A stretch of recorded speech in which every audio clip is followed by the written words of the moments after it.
کیونکہ جو محنت نہیں کرتا ہے، مزدوری نہیں کرتا ہے، کماتا نہیں ہے، وہ نہ اللہ کو پسند ہے، ایسا شخص نہ اللہ کے رسول کو پسند ہے، نہ اس معاشرے کے لوگوں کو پسند ہے، نہ گھر والوں کو پسند ہے۔ ایسا بیکار آدمی ہے۔ کیا ہے؟ بیکار ہے، جو محنت نہیں کرتا ہے، مزدوری نہیں کرتا ہے، حلال رزق نہیں کماتا ہے، ہاتھ پاؤں نہیں ہلاتا ہے، پسینہ نہیں بہاتا ہے، لوگوں کی باتوں کو برداشت نہیں کرتا ہے، ایسے شخص اللہ کو بھی اس کا ضرورت نہیں، اللہ کے رسول کو بھی اس کا ضرورت نہیں، معاشرے کے لوگ بھی اس کو حقارت کی نظر سے دیکھتے ہیں، گھر والے بھی اس کو عزت نہیں دیتے ہیں، گھر والے بھی اس کو کیا ہے؟ عزت نہیں دیتے۔ کیونکہ مزدوری حضرت لقمان حکیم رحمۃ اللہ علیہ نے نا اپنے بیٹے سے نصیحت کرتا تھا، اپنے بیٹے کو ہمیشہ، بیٹے محنت کرو، مزدوری کرو، فقیری سے، غریبی سے اپنے آپ کو نکالو، دوسرے کے سامنے ہاتھ پھیلانے سے اپنے آپ کو بچا لو، کیونکہ کسی کے سامنے ہاتھ پھیلانا یہ بہت زیادہ حقارت کی بات ہے۔ حضرت عمر فاروق رضی اللہ تعالیٰ عنہ کو جب پتہ چلتا تھا نا کہ کسی کے بارے میں کوئی بتاتا تھا کہ فلانا بہت اچھا شخص ہے، اخلاق بھی اچھا ہے، اٹھتا بیٹھتا بھی اچھے لوگوں میں بہت اچھا ہے، تو عمر فاروق پوچھتا تھا محنت مزدوری کرتا ہے یا نہیں، اپنے بچوں کے لیے، ماں باپ کے لیے، گھر والوں کے لیے کماتا ہے یا نہیں؟ جب جواب دیا جاتا تھا کہ نہیں محنت مزدوری تو نہیں کرتا ہے، تو عمر فاروق فرماتے سقط من عینی، ایسا شخص میرے نظروں سے گر جاتا تھا۔ کیا ہو جاتا تھا؟ گر جاتا تھا۔ کوئی فائدہ ہی نہیں ہے بھائی جس کے اندر محنت مزدوری اپنے اولاد کے، ماں باپ کے پیٹ پالنے کے لیے۔ عمر فاروق نے کہا سقط من عینی، میرے آنکھوں سے، میرے نظروں سے وہ کیا ہو جاتا ہے؟ گر جاتا تھا۔ تو یہ کوئی بری بات تو ہے نہیں۔ حضرت سعد انصاری رضی اللہ تعالیٰ عنہ بہت بڑے جلیل القدر صحابی ہے، اور ایک دفعہ آپ آئے، ایک محفل میں بیٹھے ہوئے تھے، سعد انصاری آیا، رسول اللہ صلی اللہ علیہ وآلہ وسلم کے ساتھ ہاتھ ملایا۔ کیا کیا؟ ہاتھ ملایا۔ تو اللہ کے رسول کے ہاتھ تو چونکہ ریشم سے بھی نرم تھے، بہت زیادہ آپ کے ہاتھ نرم تھے۔ جب آپ نے سعد انصاری سے ہاتھ ملایا تو آپ کے ہاتھ کھردرے بھی تھے، سخت بھی تھے، اور تھوڑے سے زخمی بھی تھے۔ سارے صحابہ بیٹھے ہوئے، رسول اللہ صلی اللہ علیہ وآلہ وسلم نے آپ کے ہاتھ کو اٹھایا اور پوچھا سعد یہ کیا ہے؟ ما ھذا؟ تو سعد انصاری نے کیا جواب دیا؟ اللہ کے رسول میں محنت کرتا ہوں، مزدوری کرتا ہوں، دیہڑی کرتا ہوں، اللہ محبوب میں فلانے باغ میں کام کرتا ہوں، بیلچے کے ساتھ، کدال کے ساتھ، پھاوڑے کے ساتھ، محبوب میں مزدوری کرتا ہوں، میرا اولاد زیادہ ہے، میں زیادہ کام کرتا ہوں، زیادہ محنت اور مزدوری کرتا ہوں۔ سنو، وہ ہاتھ، وہ لب جس کو حرکت دینے کے لیے کہ اب اللہ کے رسول کے لب مبارک سے کون سے الفاظ نکلیں گے، جس کے لیے پورا کائنات منتظر ہوتا تھا، رسول اللہ کے قدموں کو چومنے کے لیے جبرائیل علیہ السلام آسمانوں سے تشریف لاتے تھے، وہ لب جس کے قسم اللہ نے قرآن میں اٹھائے، رسول اللہ نے سعد انصاری کا ہاتھ اٹھایا اور اس کو اپنے لب مبارک سے لگا کر اس کو بوسہ دے دیا، اور آپ نے صحابہ کو وہ ہاتھ دکھایا، یہ ہے وہ ہاتھ جس پر جہنم کی آگ حرام ہے، یہ ہے وہ ہاتھ جس پر جہنم کی آگ کیا ہے؟ حرام ہے۔ اس دن غریبی کو جو عزت ملا، مزدور کو جو عزت ملا، مزدور کے کھردرے ہاتھوں کو، سخت ہاتھوں کو جو عزت ملا، مزدور کے پسینے کو جو عزت ملا، مزدور کے عزت نفس کو جو عزت ملا، بڑے بڑے مالدار صحابہ بیٹھے ہوئے تھے، انہوں نے یہ تمنا کیا اے اللہ کاش ہم بھی غریب ہوتے، اے اللہ کاش ہمارے پاس یہ مال نہ ہوتا، اے اللہ کاش ہم محنت مزدوری کرتے، اے اللہ کاش ہم رسول اللہ کے ساتھ ہاتھ ملاتے، اے اللہ کاش رسول اللہ ہمارا ہاتھ اپنے ہاتھ مبارک میں پکڑ کر اور اس کو اپنے مبارک لبوں سے لگا کر اس کو بوسہ دے کر یہ فرماتے ہذی ید اللہ تمسہ النار، یہ ہے وہ ہاتھ دیکھ لو دنیا والوں جس کو جہنم کی آگ نہیں چھو سکے گی۔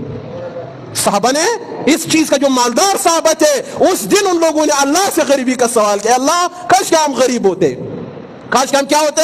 غریب ہوتے۔ اور حضرت لقمان حکیم نے جب اپنے بیٹے کو نصیحت فرمایا، اور پھر حضرت لقمان حکیم نے اپنے بیٹے سے فرمایا نا کہ یہ جو فقیری ہے، ایک ہے غریبی، انسان محنت مزدوری کرتا ہے غریب ہے، ایک ہے فقیری، حد حرامی اور کام نہ کرنا، ہمارے پشتوں میں اس کو مرسترگی بولتا ہے۔ کیا بولتا ہے؟ مرسترگی۔ وہ اس انتظار میں مجھے اپنا باپ کھلائے گا اور مجھے اپنے بھائی کھلائیں گے، مجھے اپنے رشتہ دار کھلائیں گے، وہ اپنی ساری زندگی کس چیز میں گزارتا ہے؟ مرسترگی میں۔ کس چیز میں؟ یہ ہمارے پشتوں کا ایک بہت حقارت والا لفظ ہے۔ کس چیز والا؟ حقارت والا لفظ ہے۔ دا سڑے ڈیر مرسترگی سڑی، دا ڈیر دا گرد زبان پر مرسترگی کی پرتیر، مرسترگی یعنی یہ بہت بغیرت بندہ ہے، ساری زندگی اس نے بغیرتی کی طرح بیٹھ کر کھایا پیا ہے، اس کا کوئی عزت نہیں ہوتا ہے۔ تو لقمان حکیم نے اپنے بیٹے سے کہا اے میرے بیٹے محنت کرو، مزدوری کرو، کسی کے سامنے ہاتھ نہ پھیلاؤ۔ ابا جان کیوں؟ لقمان حکیم نے فرمایا یہ غریبی، یہ فقیری، محنت مزدوری نہ کرنا، اڈ حرام رہنا، جوان ہو کر، طاقتور ہو کر، ہر چیز پر قادر ہو کر کام نہ کرنا، یہ آپ کو 3 خصلتوں میں مبتلا کر دیتا ہے۔ 3 خصلتوں میں کیا کر دیتا ہے؟ مبتلا کر دیتا ہے۔ تو بیٹے نے فرمایا باجان کون سی خصلتیں ہیں؟ لقمان حکیم نے فرمایا سب سے پہلا خصلت برائی یہ ہے کہ آپ کا دین کمزور ہو جائے گا. کیا کمزور ہو جائے گا؟ دین. آپ کا دین کمزور ہو جائے گا دینی لحاظ سے، کیونکہ جس شخص کے اندر سے کمانے کا غیرت ختم ہو جاتا ہے وہ پھر دین پر بھی عمل نہیں کر سکتا ہے. تو لقمان حکیم نے فرمایا یا بنیا، اے پیارے بیٹے، سب سے پہلا جو خصلت ہے برائی ہے آرامی کا وہ ہے آپ کا دین کمزور ہو جائے گا. اور دوسرا آپ نے فرمایا ایسا بندہ بے عقل ہوتا ہے. کیا ہوتا ہے؟ بے عقل ہوتا ہے، بیوقوف ہوتا ہے، جو محنت نہیں کرتا ہے، مزدوری نہیں کرتا ہے، پسینہ نہیں بہاتا ہے، اس کو فکر نہیں ہوتا ہے کہ باپ نے بھی مانگ رہا ہے، ماں بھی مانگ رہی ہے، اولاد بھی مانگ رہا ہے، میں نے یہ کام کرنا ہے، وہ کام کرنا ہے، ضرورت کا یہ کام کرنا ہے. جو ان تمام باتوں سے کیا ہوتا ہے؟ ان تمام باتوں کو نظر انداز کر دیتا ہے. ایسا شخص بیوقوف ہوتا ہے اور ایسا شخص کیا ہوتا ہے؟ کم عقل ہوتا ہے.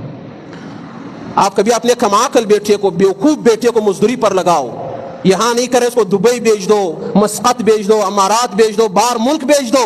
آپ دیکھو سال کے بعد، 2 کے بعد جب وہ آئے گا نا، سب سے زیادہ عقل مند وہی ہوگا جو آپ کی نظروں میں سب سے زیادہ بیوقوف تھا. کیوں؟ محنت کیا، مزدوری کیا، اپنا پسینہ بہایا، لوگوں کی باتیں سنی، کمایا.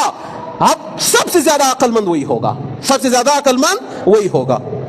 اور تیسرا لقمان حکیم نے اپنے بیٹے سے کہا کہ یہ جو اڈ حرامی ہے، یہ جو مرسترگی ہے، یہ جو طاقتور ہو کر نہ کمانا ہے، رزق کے لیے گھر سے باہر نہیں نکلنا ہے، تیسرا جو خصلت ہے یہ خصلت بندے کو بے غیرت بنا دیتا ہے.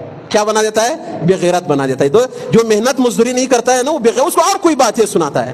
ابے وہ تو کماتا نہیں ہے، محنت مزدوری کرتا نہیں ہے، تمہارا باپ اس سال میں، اولاد اس سال میں، تمہاری بیوی مانگنے کے لیے نکلتی ہے، تمہارے گھر میں کھانے کے لیے، وہ تو شرم تجھے نہیں آتا ہے؟ تو وہ پھر ان باتوں کو مائنڈ نہیں کرتا ہے، اپنے اوپر ان باتوں کو لیتا نہیں ہے. کیوں؟ بے غیرت بن چکا ہے. کیا بن چکا ہے؟ بے غیرت.